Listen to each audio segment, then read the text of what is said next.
नमस्कार दोस्तों, स्वागत है आपका हमारे चैनल पर, जहां हम आपको दुनिया भर की अनोखी और दिलचस्प कहानियों से रूबरू कराते हैं। आज हम बात करेंगे दो देशों की जिनकी सत्ता में साझेदारी के मॉडल ने दुनिया का ध्यान खींच रखा है, बेल्जियम और श्रीलंका।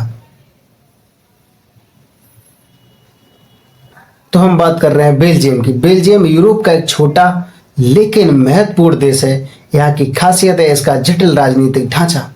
बेल्जियम में 3 मुख्य समुदाय हैं। डच बोलने वाले लोग जिनको फ्लेमिश कहा जाता है, फ्रेंच बोलने वाले लोग जिनको वलून के नाम से समझ सकते हैं, और एक छोटा सा जर्मन भाषी समूह जो जर्मन ही बोलता है। यहाँ सत्ता का वितरण बेहद संतुलित तरीके से होता है। 3 स्तर की सरकारें हैं: संघीय सरकार, सामुदायिक सरकार और क्षेत्रीय सरकार। सबकी अपनी अपनी जिम्मेदारियां हैं और यह मॉडल राजनीतिक अस्थिरता के बावजूद बेल्जियम को एकजुट रखने में मदद करता है। अब बात करते हैं श्रीलंका की। यह देश अपनी सांस्कृतिक और धार्मिक विविधता के लिए जाना जाता है, लेकिन यहाँ बहुसंख्यक सिंगली और अल्पसंख्यक तमिल समुदाय के बीच दशकों तक संघर्ष रहा है।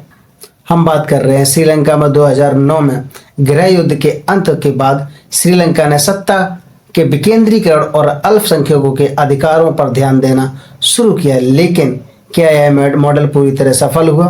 यह अभी भी चर्चा का विषय बना हुआ है।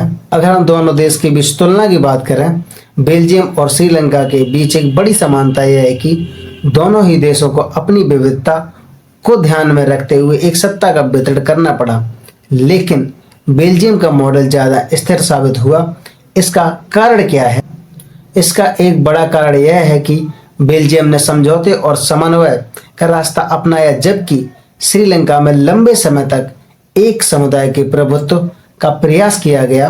दोस्तों, इन दोनों देशों की कहानियों से हमें क्या सीख मिलती है? यह है कि विविधता किसी देश की ताकत बन सकती है, और अगर सत्ता में सभी की भागीदारी सुनिश्चित हो। तो दोस्तों, आज की कहानी कैसी लगी हमें कमेंट में बताइए, और इस वीडियो को लाइक और शेयर करना मत भूलिए।